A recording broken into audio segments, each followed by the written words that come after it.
A very good morning, students. In our previous session, you have discussed Bohr's atomic model. In Bohr's atomic model, we have extensively discussed about the postulates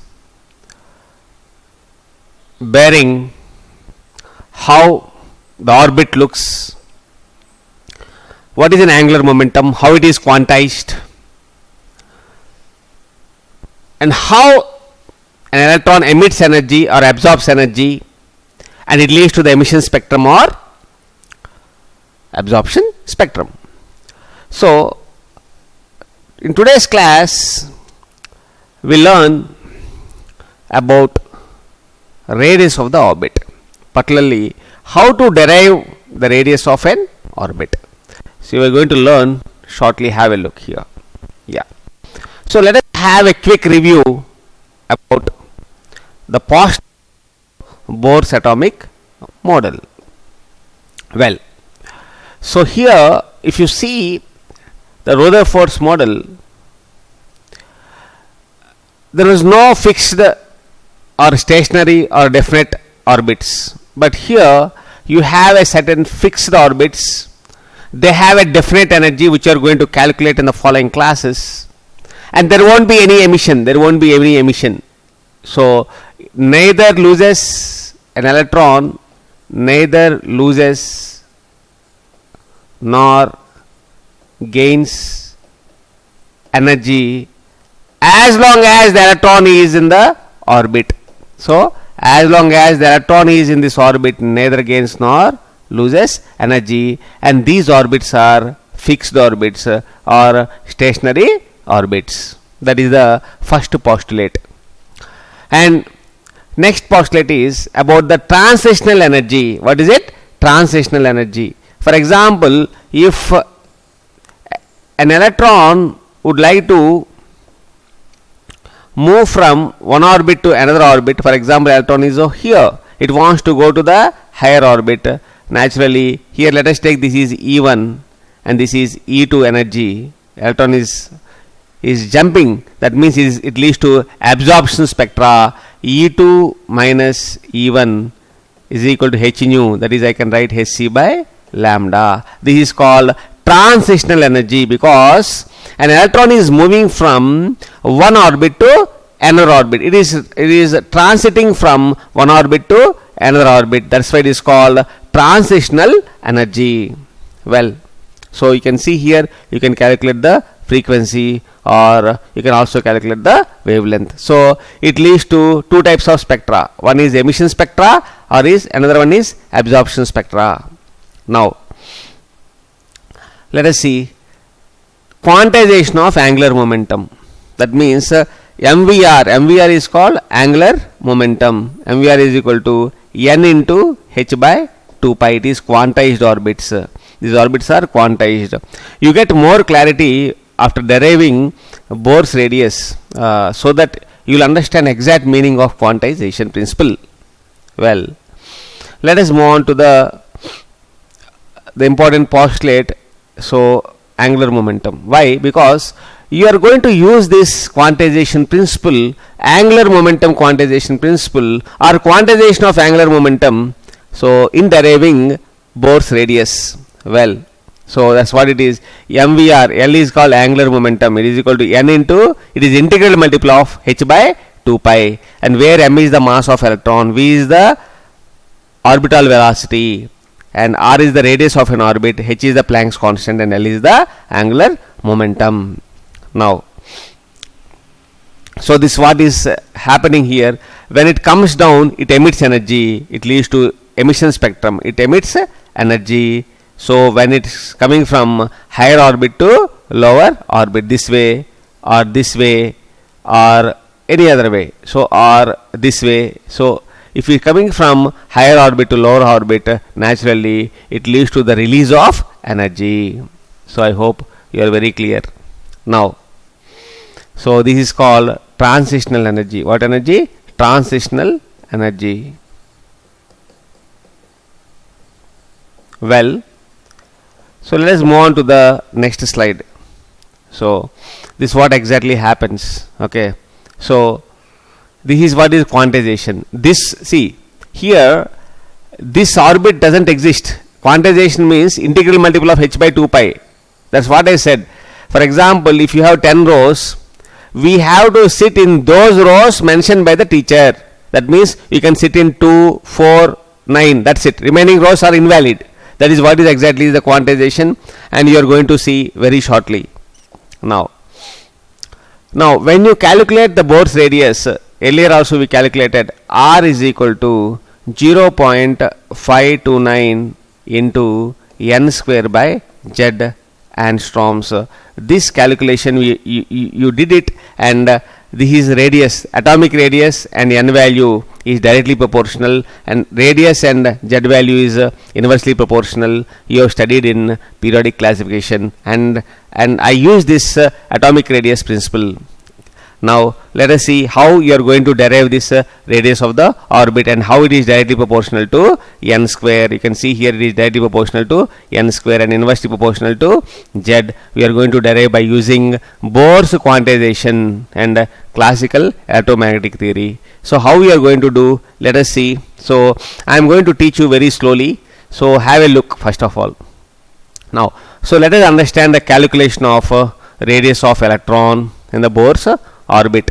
Now that means, see here, try to understand students. Here you have an orbit like this. You have an orbit like this. Now you know very well, between you can do one thing. We can have only one circle. You can have one circle for to understand properly. Now you got an orbit like this. Okay, and now this is the nucleus. Okay, now here there is an electron. Do you agree or not? There is an electron, and this radius is called, you have to calculate this r value. Yeah, first of all try to understand students. So this is a nucleus, this is a nucleus, you know very well, and nucleus is positively charged and electron is negatively charged, and naturally there is between two charged particles of opposite charges there will be a electrostatic attraction. So naturally it leads to electrostatic attraction. What is electrostatic attraction? Q1 Q2 by r square. So F is directly proportional to Q1 Q2 by r square. I can introduce a proportionality constant. F is equal to K into Q1 Q2 by r square. But here what is Q1? Q1 is equal to ZE, that is nuclear charge. Q2 is equal to electronic charge, that is E. I hope you understood. So now I can write here ZE into E by r square. I hope you understood students. This is called Coulombic attraction or electrostatic attraction. So F Coulomb, that is force of Coulombic attraction, is equal to ZE square. That, and K value is, you know, K is called permittivity of the space. 1 by 4 pi epsilon. You have to remember this. Its value is 9 into 10 power. It is given here. So this is the permittivity of free space. So when there is a proton and electron, there will be some attraction in between. The medium is offering some resistance, that is called permittivity. I hope you understood. So now Coulombic, by using Coulombic law of attraction, you got a equation, that is ZE square by 4 pi epsilon naught r square. Let us consider this equation as 1 or 2. No problem. Now let us move further. Very good.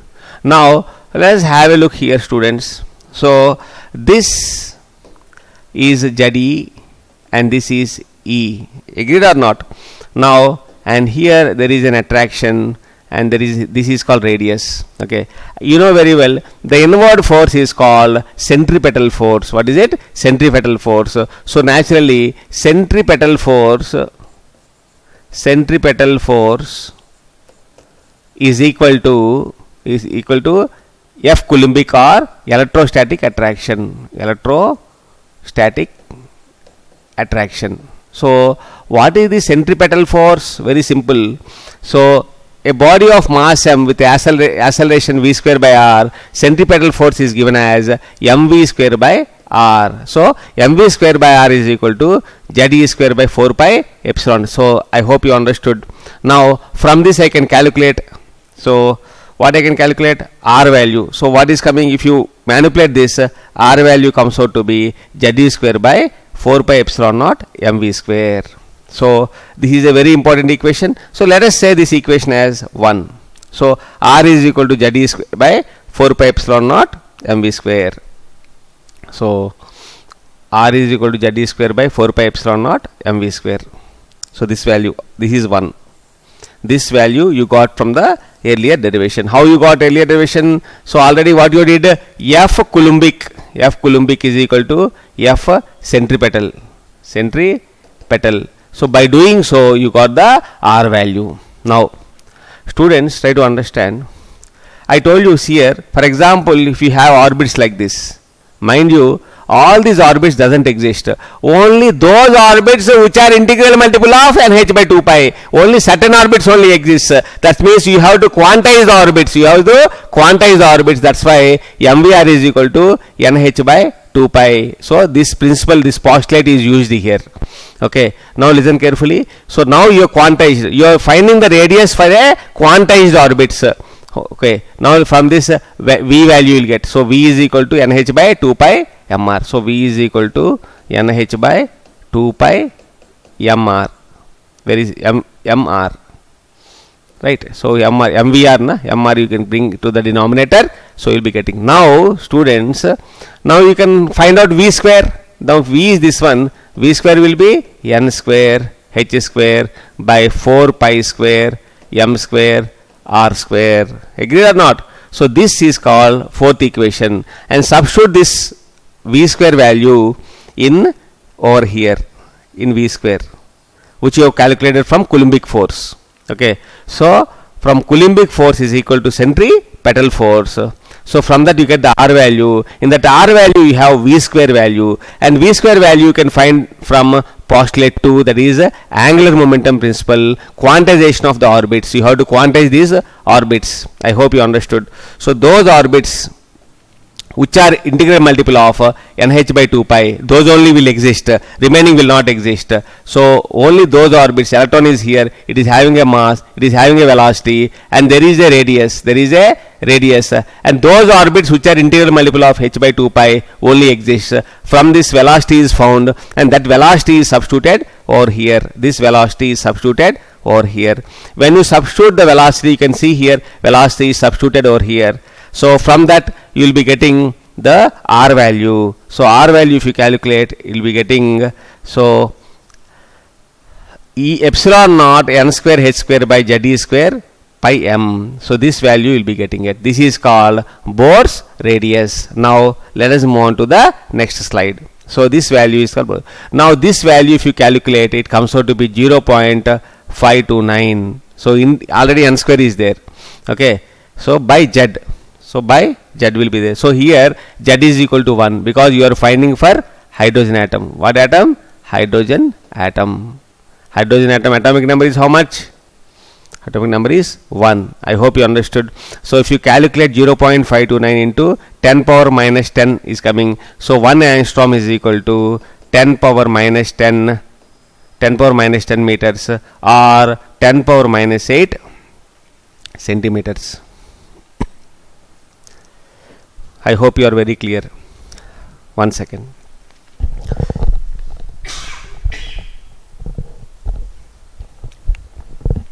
Students, you can see here the radius of the first Bohr orbit of hydrogen atom, z is equal to 1. For example, I'll take another slide for you. For example, R is equal to 0.529 into n square by z.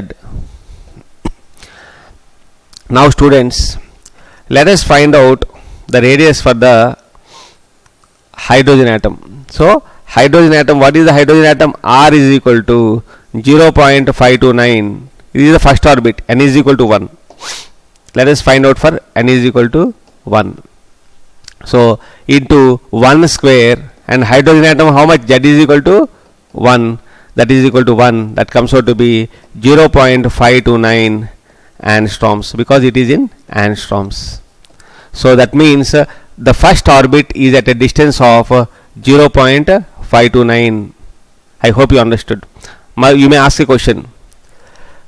0.4 angstroms exist? It doesn't. That's what this quantization is all about.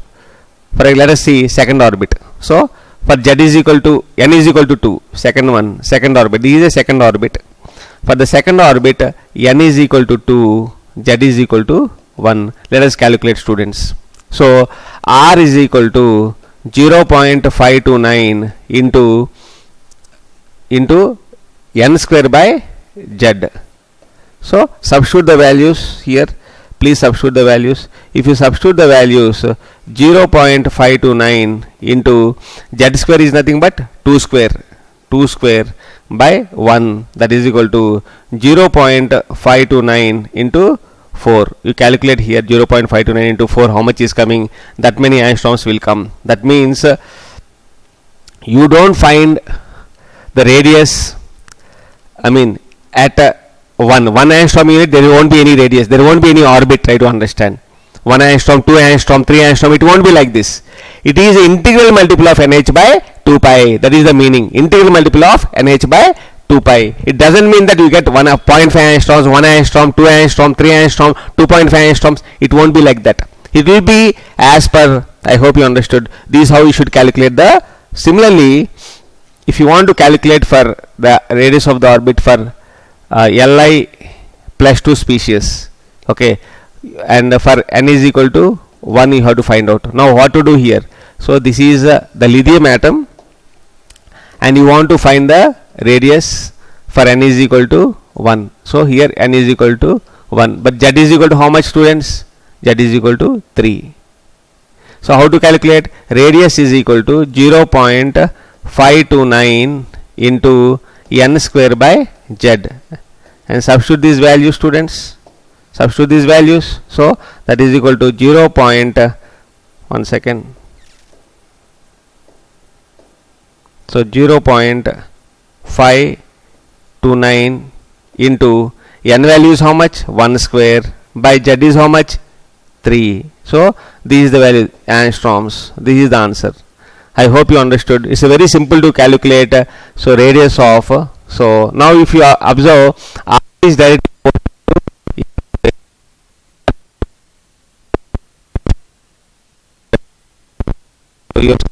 as you go down. If you take another one, so as you go down, you have studied z effective is constant. For example, if you take here lithium, sodium, potassium, rubidium, cesium, but n value is increasing. Why n value is increasing? Because this is what? 2s1, 3s1, 4s1, 5s1, 6s1, size of the orbit. What n signifies? Size of the orbit. So r is directly proportional to n square. So naturally r is increasing because n is increasing, and r is inversely proportional to 1 by z effective, and this z effective is constant. That is the reason why as you go down the group, atomic radius increasing. And similarly, if you take here across the period, if you take, for example, if you take here boron, carbon, nitrogen, oxygen and fluorine, they are all 2p only. Do you agree or not? This is 2p1, 2p2, 2p3, 2p4 and so on. And you can see in this, actually n value is constant, but as you go this way, z effective is increasing, and r is directly proportional to n square, and r is inversely proportional to 1 by z effective, and z effective is increasing, and whereas n is constant, this value is constant, naturally atomic radius decreases. That is the reason why across the period atomic radius is decreasing. This you have studied earlier. Now let us have a look. Now we are going to derive this in a different way. So again I am deriving you for your sake. So first of all, this is quantization principle. This is angular momentum quantization. Now every orbit doesn't exist. Those orbits which are quantized only exists. So from this you get V value. V is the velocity of an electron moving in the circular orbit, nh by 2 pi mr. Okay, and this is nothing but, what is this? This is nothing but centripetal force is balanced by Coulombic attraction. So F Coulombic is equal to force of or centripetal force. So I hope you understood. Now this V value, V square, you can take V square. What is V square, students? N square h square by 4 pi square m square r square. So this value you can substitute here, here. So this value is substituted over here. Have a look here. This substituted over here. So when you solve, this is the radius of the orbit. You can see here r is directly proportional to n square. You can see here, and inversely proportional to z. Inversely proportional to z. And h is constant. H is constant. Pi is constant. M is constant. And k is constant. H is a Planck's constant. Pi value is 3.14. Mass of the electron is 9.1 into 10 power minus 31 kg. K is 1 by 4 pi epsilon, that is equal to 9 into 10 power 9. So substituting those values, naturally you will be getting radius of an electron. So radius of the orbit, radius of the orbit as 5.29 into n square by z. I hope you understood. So try to understand, students. Here R1 is small, R2 can be bigger, R3 can be, that means the space one will be like this, one will be like this, one will be like this orbits. It is not equally spaced. That's why it is called quantization principle. They are not equal spaced. Try to understand. Because R is directly proportional to n square. R is directly proportional to n square. That means n square times it is increasing 4 times. I hope you understood, students. Now, so this is how it is calculated. So electrostatic force is balanced by centripetal force, and naturally, so this is how you have calculated. So the Bohr's radius. So this is Bohr's radius. Here A naught. Sometimes people will write R is equal to A naught into n square by z. So A naught value is how much, students? 0.529. That means electron is at a distance from the nucleus. So for example, for the Bohr's radius, so 0.529. This is the first orbit. So electron is at a distance of 0.529 angstroms from the nucleus. I hope you understood. So, and that is the A naught value is calculated here. So 0.52 roughly, okay, angstroms. So this already you have studied it, and these orbits are quantized. These orbits radius are quantized. Any orbits will not exist. So see 4A naught, that means 4 into I'll show you right now. For example, R is equal to, let us take A naught as 0, A naught is equal to 0.529, okay, 529, and you know very well, let us take Z is equal to 1, hydrogen atom, okay. Let us find A naught into n square by z. Agreed or not? Now Z is equal to 1. For example, first R1 is equal to A naught. Agreed or not? N is equal to how much? N is equal to 1. Here N is equal to 1, first orbit. Z is already 1. R2 is equal to how much? A naught into 2 square, that is equal to 4A naught. Now R3 is equal to A naught into 3 square, that is equal to 9A naught. R4 is equal to A naught into 4 square, that is equal to 16 A naught. That means if first value is 0.529, second value will be how much? How many times? 4 times. 4 times means radius will be this much, and next value will be 9 times of it. That's why they are quantized orbits. So any radius and all, it will not exist. 1 angstrom, 2 angstrom, it will not exist. It is A naught, 4A naught, 9A naught, 16A naught, and so on, 32A naught, and so on. I hope you are very clear about Bohr's radius. Now, so this is what exactly you have done. So this is another way. First of all, you equated what? Many times I am repeating. You equated force of Coulombic attraction and centripetal force, and they are at a distance. Here it is having some mass. Electron is having some mass. This Z is equal to 1 hydrogen atom. This is the first orbit, and it is at a distance of 0.529 0.529 angstroms from the nucleus. So this value, A naught value is how much? 5.29 into 10 power minus 11 meters. If you write in angstroms, it will be how much? 0.529 angstroms. I hope you understood. This is called Bohr's radius. You can see clearly its values I have given. N is equal to 1 is how much? In meters I have given, not in angstroms. And it is how many times, students? 4 times 4a naught. This is 4a naught. This is a naught. This is 9a naught. Roughly you can see 5 into 9 is how much roughly. So I hope you understood 36. You can understand here how much is coming.